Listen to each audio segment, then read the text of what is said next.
सुप्रभात प्यारे छात्रों। जैसा कि आपको विदित है कि मैं सावित्रीबाई फुले पर्यावरण एवं शिक्षण संस्थान के अंतर्गत बीए, बीएड और बीएससी बीएड 4th ईयर तथा बीएड 2nd ईयर के प्रथम प्रश्न ज्ञान एवं पाठ्यक्रम की तृतीय इकाई से अध्ययन करवा रही हूँ, जिसमें हम प्लेटो के अनुसार शिक्षा क्या है और शिक्षा के उद्देश्य क्या है यह पढ़ेंगे। इससे पढ़ने से पहले मैं आपको प्लेटो के बारे में छोटा परिचय देना चाहूँगी कि प्लेटो का जन्म 427 ईस्वी में एथेंस में हुआ था। इनके माता पिता उच्च कुल से बिलोंग करते थे, धनिक परिवार से बिलोंग करते थे और ये जो प्लेटो महोदय हैं वह शुरू से बड़े प्रतिभाशाली व्यक्तित्व के धनी थे। यह 20 वर्ष की अवस्था तक एथेंस में रहे थे और 20 वर्ष की अवस्था में जब यह अरस्तु के सुकरात के पास गए थे तो सुकरात का शिष्य भी इनको कहा जाता है, तो लगभग 8 वर्ष तक यह सुकरात के सानिध्य में रहे। लेकिन 399 ईस्वी में जब एथेंस में सुकरात को मृत्युदंड की सजा दी गई थी तो इनका मन बड़ा विचलित हो उठा, उनको नफरत हो गई वहाँ की शासन व्यवस्था से और उन्होंने एथेंस छोड़ने का फैसला किया।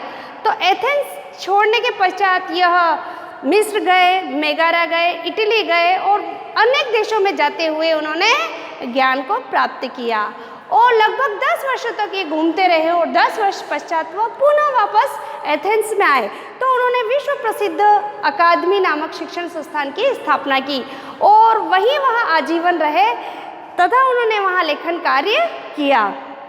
अब प्लेटो के अनुसार शिक्षा क्या है? उन्होंने शिक्षा को नैतिक प्रशिक्षण की एक प्रक्रिया माना। उन्होंने कहा कि शिक्षा क्या है? नैतिकता के प्रशिक्षण की एक प्रक्रिया। तो एथेंस में विभिन्न जो विद्वान थे उनके मध्य एक प्रश्न पनपने लग गया, क्या सद्गुण को सिखाया जा सकता है या नैतिकता की शिक्षा भी दी जा सकती है? यह प्रश्न सभी विद्वानों में उठ खड़ा हुआ कि क्या नैतिकता की शिक्षा दी जा सकती है, सद्गुण को सिखाया जा सकता है।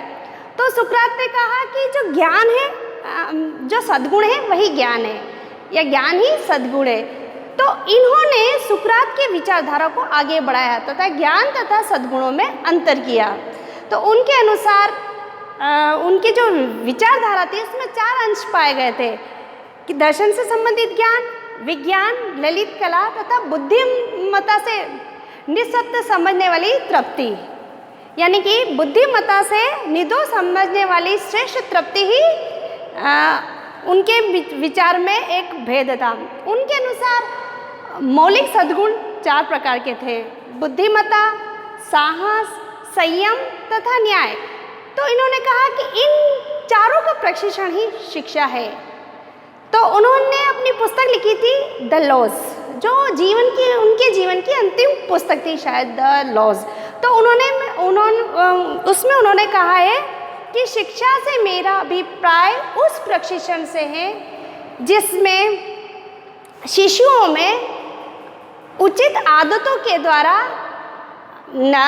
जो सद्गुण है वह उत्पन्न किया जा सकता है। मैं वापस दोहराऊंगी अपनी बात कि उनके अनुसार शिक्षा से मेरा अभिप्राय उस प्रशिक्षण से है जिसमें शिशुओं में उचित प्रशिक्षण के द्वारा या शिशुओं में उचित आदतों के निर्माण के द्वारा सद्गुणों को उत्पन्न किया जा सकता है। तो उन्होंने कहा कि इस प्रशिक्षण के द्वारा व्यक्ति उस चीज़ को स्वीकारता है जो वास्तव में स्वीकार करने योग्य है, जो सही है, और इस प्रशिक्षण के द्वारा उस वस्तु से वह घृणा करने लग जाता है जो वास्तव में घृणा के योग्य है। तो ये प्रशिक्षण की प्रक्रिया या सद्गुणों का प्रशिक्षण की प्रक्रिया ही उन्होंने शिक्षा माना।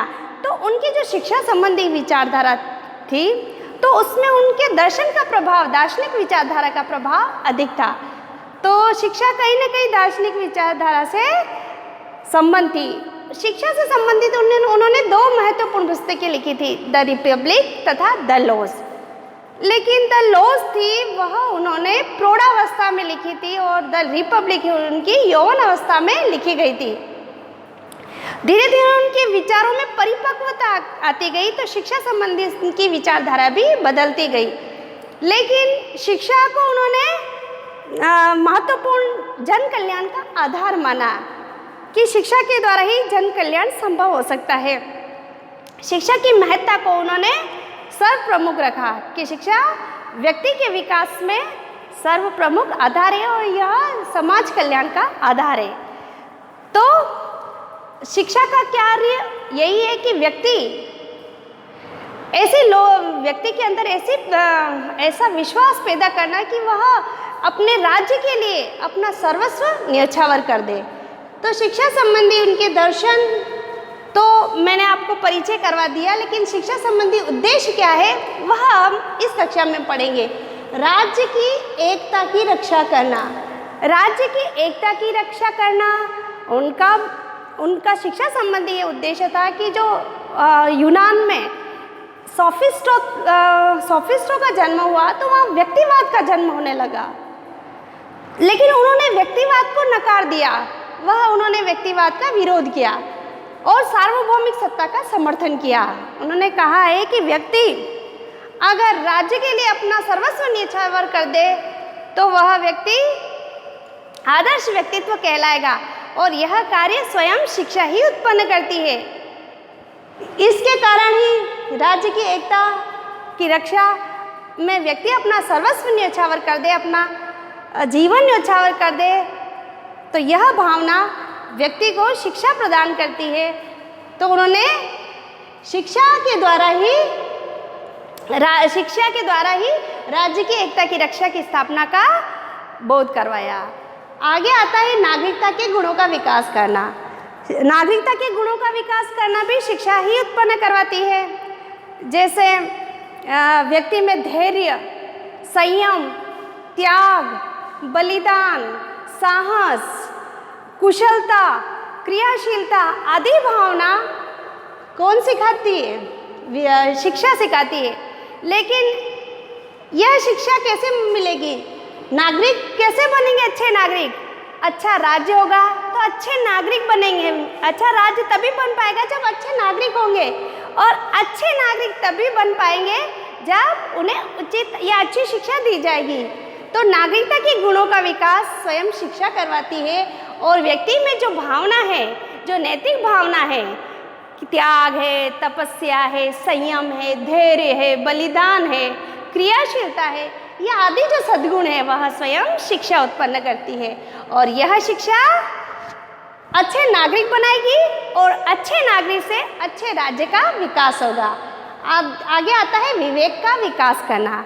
विवेक जो होता है वो राज्य के आधार होती है, राज्य की नींव होती है। यह विवेक बाल्यावस्था में या शैशव अवस्था में, सुषुप्त अवस्था में रहता है। जब बच्चे छोटे होते हैं तो यह विवेक क्या होता है? सुषुप्त अवस्था में पड़ा रहता है, लेकिन इस विवेक को शिक्षा के माध्यम से ही जगाया जा सकता है। व्यक्ति या बालक जैसे जैसे शिक्षा ग्रहण करता है तो विवेक उत्पन्न होता है और यह विवेक ही व्यक्ति के जीवन को नियंत्रित करता है। अगर बच्चे में या व्यक्ति में विवेक है तो वह स्वयं को नियंत्रण करना सीख जाएगा और यह विवेक किसके माध्यम से उत्पन्न किया जा सकता है? शिक्षा के माध्यम से ही। तो उन्होंने यही कहा है कि विवेक का विकास शिक्षा के द्वारा ही जागृत किया जा सकता है। अब आता है सत्यम शिवम सुंदरम के प्रति आस्था। उन्होंने कहा है कि व्यक्ति को सत्यम शिवम सुंदरम के प्रति व्यक्ति को आस्था होनी चाहिए। ये परमात्मा के गुण है और परमात्मा से साक्षात्कार करवाने वाली स्वयं शिक्षा है। अगर व्यक्ति में सत्यम शिवम सुंदरम का गुण है तो व्यक्ति उस परमात्मा से साक्षात कर लेगा और यह भावना हमें शिक्षा ही प्रदान करती है। आगे आता है संतुलित व्यक्तित्व का निर्माण। संतुलित व्यक्तित्व का निर्माण का अर्थ यही है कि जो व्यक्तित्व है वह हमारा संतुलित रहे। संतुलित यानी कि स्वयं पर नियंत्रण। व्यक्ति एक परिधि में अपने व्यवहार को प्रदर्शित करे। व्यक्ति की जितनी जिज्ञासा है, जितनी आवश्यकता है, तो व्यक्ति उन आवश्यकताओं को बढ़ाए नहीं। जितनी ज़्यादा आवश्यकताएं होती है तो व्यक्ति अपना विवेक खो देता है। तो व्यक्ति को अपने ऊपर नियंत्रण करना बहुत आवश्यक है और यह नियंत्रण व्यक्ति को शिक्षा करवाती है। शिक्षा यह आत्मिक स्व अनुशासन का गुण सिखाती है, जिसके कारण व्यक्ति अपने आप को नियंत्रण करता है। यानी स्व नियंत्रण की शिक्षा, स्व अनुशासन की शिक्षा हमें शिक्षा ही प्रदान करती है। इसलिए व्यक्ति का जो व्यक्तित्व है तभी अच्छा लगता है, तभी अच्छा होता है जब व्यक्ति संतुलित रहे। आगे आता है सामंजस्यपूर्ण जीवन व्यतीत करने के लिए तैयार करना। सामंजस्यपूर्ण जीवन तैयार करना यानी कि विद्यालय के द्वारा ही सामाजिकरण तथा मानवीकरण की शिक्षा प्रदान की जाती है। एक बच्चा होता है, वह दूसरों के साथ में मैत्रीपूर्ण व्यवहार करेगा, दूसरों का सहयोग करेगा तो सहकारिता की भावना का उसमें विकास होगा, दूसरों के साथ संबंध मधुर बनाएगा। तो ये सामाजिकरण और मानवीकरण उत्पन्न करने वाले गुण हैं जो विद्यालय एक व्यक्ति को प्रदान करते हैं, और यह शिक्षा के माध्यम से ही व्यक्ति दूसरों के साथ सामंजस्यपूर्ण संबंध स्थापित कर पाता है, मैत्रीपूर्ण संबंध स्थापित कर पाता है, सहयोगपूर्ण संबंध स्थापित कर पाता है। तो यह सारी जो आधार है जीवन के, यह आधार हमें स्वयं शिक्षा ही जागृत करती है। तो प्लेटो के शिक्षा उद्देश्य में आज हमने पढ़ा राज्य की एकता की रक्षा करना। सोफिस्टों के कारण जो व्यक्तिवाद का उत्पन्न हुआ तो उन्होंने विरोध किया, और राज्य की एकता, राज्य की रक्षा के लिए व्यक्ति को अपना सर्वस्व न्यौछावर करने की शिक्षा स्वयं शिक्षा के द्वारा ही प्राप्त होती है। तो नागरिक जो है वह राज्य से बढ़कर नहीं है। तो ये सारे सद्गुण शिक्षा ही उत्पन्न करवाती है। नागरिकता के गुणों का विकास करना, सहकारिता के गुणों का विकास करना, सहयोग के गुणों का विकास करना, व्यक्ति में धैर्य, संयम, त्याग, बलिदान, कर्तव्य आदि की जो भावना है वह उत्पन्न करने वाली स्वयं ही शिक्षा है। विवेक का विकास करना, जैसे जैसे व्यक्ति शेषवावस्था में विवेक जो होता है सुसुप्तावस्था में पड़ा रहता है, लेकिन शिक्षा क्या करती है, जैसे जैसे बालक पढ़ता है, अध्ययन करता है और उसका विवेक क्या होता रहता है, प्रकाशित होता रहता है और वह अपने आप को नियंत्रित करता रहता है। सत्यम शिवम सुंदरम के प्रति आस्था करना यानी कि आत्मा का परमात्मा से मिलन या साक्षात्कार तभी हो पाएगा जब उत्तम शिक्षा होगी। संतुलित व्यक्तित्व का निर्माण यानी कि व्यक्ति को स्वयं पर नियंत्रण करने की प्रक्रिया शिक्षा प्रेरित करती है। सामंजस्यपूर्ण जीवन व्यतीत करने के लिए तैयार करना, दूसरों के साथ मैत्रीपूर्ण संबंध व्यवस्थित करना, अपनी आवश्यकताओं को संतुलित करना, अपनी आवश्यकता की पूर्ति के लिए दूसरों के साथ संबंध कैसा बनाना, यह सभी हमें शिक्षा ही प्रदान करती है। तो प्लेटो ने दो प्रकार की पुस्तकें लिखी थी, द लॉज तथा रिपब्लिक। द लॉज उनकी युवावस्था में लिखी गई, वृद्धावस्था में लिखी गई थी, और द रिपब्लिक उनकी युवावस्था में लिखी गई थी। और दोनों पुस्तकों में उन्होंने शिक्षा के संबंध में अपने वृहद विचार प्रस्तुत किए थे। उन्होंने शिक्षा की महत्ता को स्वीकार किया है और आदर्श व्यक्तित्व का निर्माण एक व्यक्ति को शिक्षा के द्वारा ही प्रदान होता है।